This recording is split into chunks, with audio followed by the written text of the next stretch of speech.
يا صباح الخير عليكم جميعا، ويومكم مشرق وجميل وسعيد.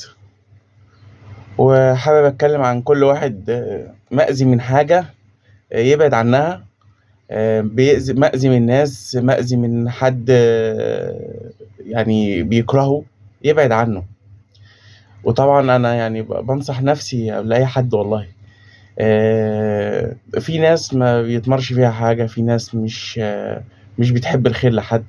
مهما عملت، مهما كنت طيب معاهم، مش هيفتكروا لك إلا الوحش ده لو غلطت معاهم يعني. ف فالحل مع الناس دي ان احنا نبعد عنهم جامد يعني خالص. مش شرط نقطع، بس شرط ان احنا نبعد. طبعا كل علماء النفس والاطباء النفسيين بينصحوا بكده. آه، حتى احنا بنتكلم يعني مثلا باللغة الدارجة، بنقول ريح دماغك، كبر دماغك يعني طب الواحد هيكبر دماغه ازاي لما يبعد عن الاشخاص اللي زي دول يعني. طب نبعد نروح فين يعني؟ نبعد نمشي خالص؟ والله كل واحد عارف هو يبعد بأي طريقة. اذا كنت مثلا انت متضايق من المكان اللي انت فيه، سيبه. اذا كنت انت مثلا متضايق من الكلية اللي انت فيها، حول. مش شرط يعني ترضي بابا وماما ان انا بنفذ لهم رغباتهم على حساب مثلا مستقبلك ونجاحك. لا، ما ينفعش. سيب الكلية اللي انت حاسس ان انت مش هتدي فيها حاجة، سيبها، حول لكلية تانية، ما تخشهاش اصلا. معلش يعني، ما الأب والأم بيبقوا عايزين ابنهم طبعا في أحسن حال، ولكن مش على سعادة ابنهم. فبرضه رسالة لكل الآباء والأمهات. تمام. مش كل يا جماعة، مش كل اللي كلية الطب مش هي البرستيج يعني. كلية الهندسة مش البرستيج يعني. ممكن ابنكم مثلا يبدع في التجارة، مع ان آلاف وملايين دخلوا تجارة. طب ما برضو في آلاف وملايين دخلوا طب. مش كل وفي ناس سابت الطب ودخلوا في مهن تانية لأنهم فشلوا. ما هو مش منطقي يعني إن الواحد يبقى يطلع دكتور عشان ينزل على رغبة أبوه وأمه وأهله والبرستيج قدام الناس. اللي بيدور على كده بيفشل وش يعني. تمام. يعني انا عن نفسي لو اتعرض عليا ان انا ابقى دكتور هرفض بصراحه يعني. انا ما بحبش منظر الدم، وما بحبش اشوف ناس بتتألم قدامي يعني. تمام. ولو انت مثلا بتحب كليه الطب، خش فيها بس اهم حاجه تبقى تفكيرك مختلف.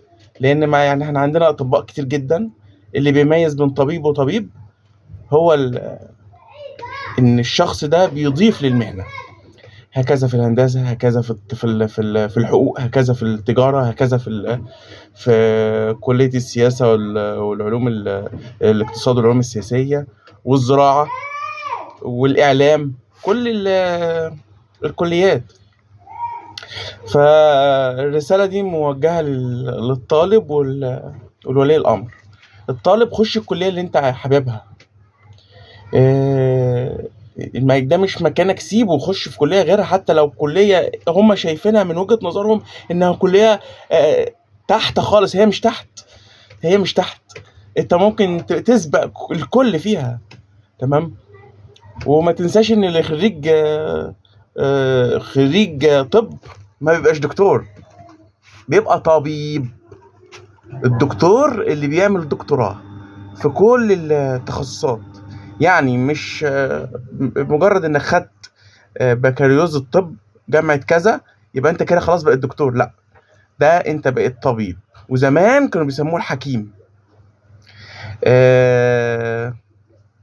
بالنسبة بقى المكان اللي الواحد يعني. انا بصراحة لما أنا نفسي مثلا، بحب الزراعة جدا، بحب الأماكن اللي فيها خضرة. فده احنا فعلا يعني مفتقدينه في المكان اللي أنا فيه. فنفسي طول الوقت إن أنا آخد بعيد كده، آخد زي كوخ أو آخد زي خيمة كده بعيد، وأقعد في منطقة فيها زراعة. فمش شرط الواحد يعيش في فيلا ولا يعيش لا لا، هي البساطة مع الجو الجميل ده. ممكن واحد يبعد ويرجع تاني لما يحب، يعني يرجع تاني يشوف يعني حبايبه وناس وأصحابه. بس فأنا بوجه الرسائل دي لنفسي أو لأي حد تاني، إن لو ما عجبنيش المكان غيره، ما عجبنيش الكلية. أنا خريج يعني إعلام، كلية إعلام، وقبليها كنت زراعة. تمام. لما لقيت نفسي اتحطيت في كلية الإعلام، أو مش اتحطيت، يعني أنا كنت دخلتها وأنا مش مركز أنا داخل إيه. تمام. فمسكتها وذاكرت و... وفهمت إيه هو الإعلام. تمام. وما اقدرش اقول حبيته قوي، ولكن فهمت المادة اللي انا بدرسها، فهمت المواد او البرنامج اللي انا بدرسه لحد ما اتخرجت. اتخرجت طبعا بتقدير مش عالي قوي، بس اتخرجت يعني. تمام. ف ساعات الواحد بيقع قدامه اختيارات، بيبقى يعني البيئة اللي حواليه والبرستيج والشكل الاجتماعي، تمام، بيمغص شوية عليه الحياة. ولكن هنعمل ايه اذا كان العادات والتقاليد بتاعتنا كده يعني. بس اللي يقدر يستفيد من اللي انا قلته كان بها. اللي حابب يستفيد بطريقته كان بها. وصباح الفل عليكم.